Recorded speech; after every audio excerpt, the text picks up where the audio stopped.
Welcome back to Switch to Linux. We have another walking video today, and a couple housekeeping things first. Number one, we're going to record this fully on the cell phone, and I want you guys to tell me, is the audio sound okay? One of the challenges of using this Razer phone with new Lineage is the newer Lineage builds, starting with version 17, have a bug that the audio does not pick up right. And I thought, man, this was so bad, I may not even be able to keep this phone.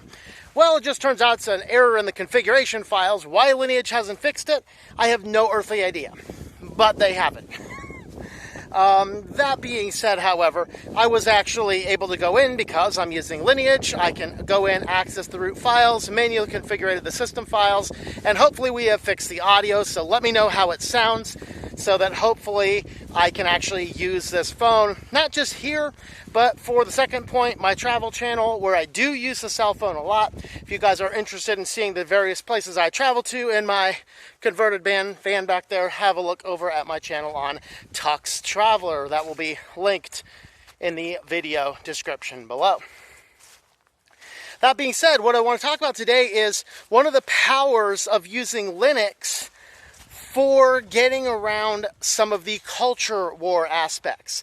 Without getting into a lot of the gross details, for a number of different reasons, there have been a lot of cases over the last several months where people have been banned or excluded from some services. Spotify is choosing to kick people off. The Internet Archive in the last couple days has stopped archiving some Twitter feeds and things related to popular journalists who are actively doxing private people. It's crazy what's going on in the world.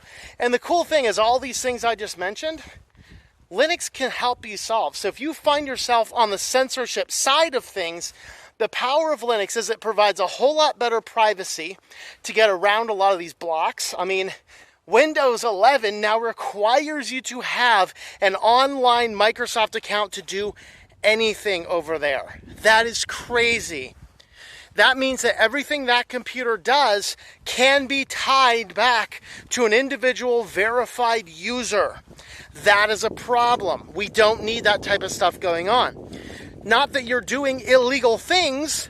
It's unfortunately a fact of the matter in our current world that we're not just doing illegal things causing you to be banned. You're doing things that are unpopular with parties involved.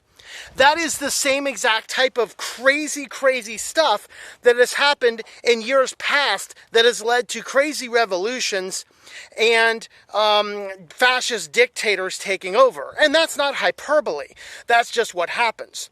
So as we are using our tools and the services and the systems that we have been trained to use, we are actually possibly getting ourselves in a place where we can be much easier identified, banned, and censored. Now let's talk about this Internet Archive thing. I found a good open source archive. I kind of wanted to do the video on it today, but my other channel and stuff is taking a little bit too much time for me today, so I can't go ahead and get onto it. I'm going to try and get to it in the next couple weeks, where you can self-host your own Internet Archive. That, not like the Wayback Machine, but an open source platform that you can either keep locally on your machine for your own personal archival purposes, or you can host it online for other people to see these things. So while certain journalists might be protected from the Internet Archive from being all crazy and deleting things, the fact of the matter is we can collectively keep an archived copy of some of these things. And just an FYI, this person's being protected because they are on the wrong side of history, to be perfectly honest. So without getting into all of the details, because I don't want to get super political here, but what I want to say is that you may find yourself involved in an important issue in your life that you need to talk about, that if you're using mainline services, you may not be able to continue talking about it forever. And this is the power of running Linux. Well, that particular archive tool does work on Linux and on Mac, and some people have had luck on Windows. The fact of the matter is, it's ultimately first and foremost designed to run on a server, Linux-based type server. And so we have a lot of tools available for us like that. Let's talk briefly about Spotify. Of course, a few weeks ago there was some Spotify shenanigans going on where certain guests had other guests on that are on the official naughty list, and this caused a lot of people to be like, "Hey, we're gonna jump off of Spotify." So the fact is, if you, though, had your own, you had the copies of their music, which you should have music anyway for the people you like to follow, you have a physical copy of that, you can spin up either a local server utilizing like a Kodi that we did some tutorials for, or you can spin up a Jellyfin to use it as an internet-based server. You have ways that you can have all of the information that you would like to have without having to fight with the big name services that are actively engaged in banning and blocking some people. So these are some of these ideas that we have in mind.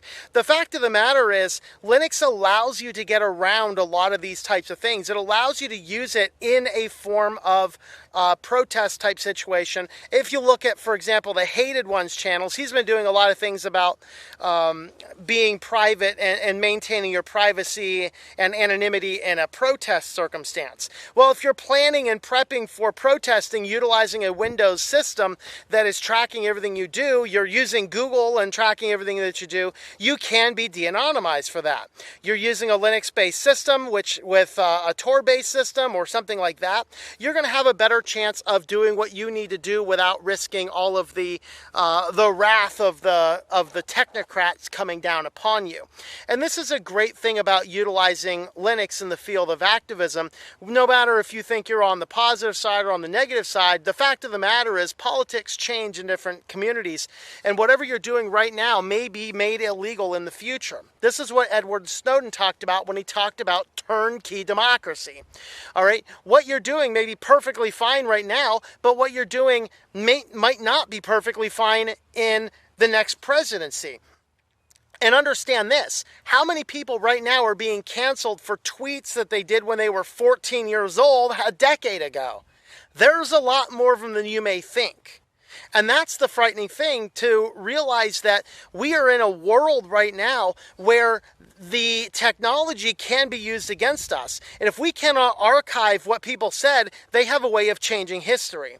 But if we have enough people running our own private archival services, and we can all produce the same snapshots from the same things from a multiple different servers, well, guess what? That just demonstrates that somebody's lying about something down the road. And on Linux, we have the ability to do these types of things without risking compromising our times, our places, our locations, or anything like that.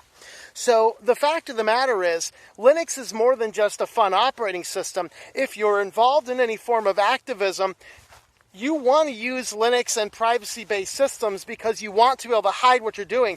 Not because while we live in, at least here in America, we are allegedly living in a free country, the fact of the matter is, freedom doesn't maintain itself at all times.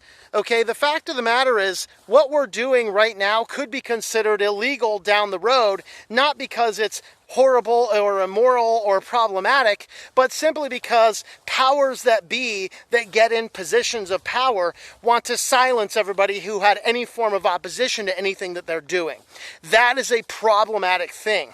And that is why we want to use Linux to get around a lot of the censorship, mostly by keeping our privacy under check. So those are some of the things I was thinking about this last week as I look at Internet Archive refusing to archive tweets from popular journalists, and just in the last month or a couple months, I guess, looking at the Spotify issues and just a lot of the different things.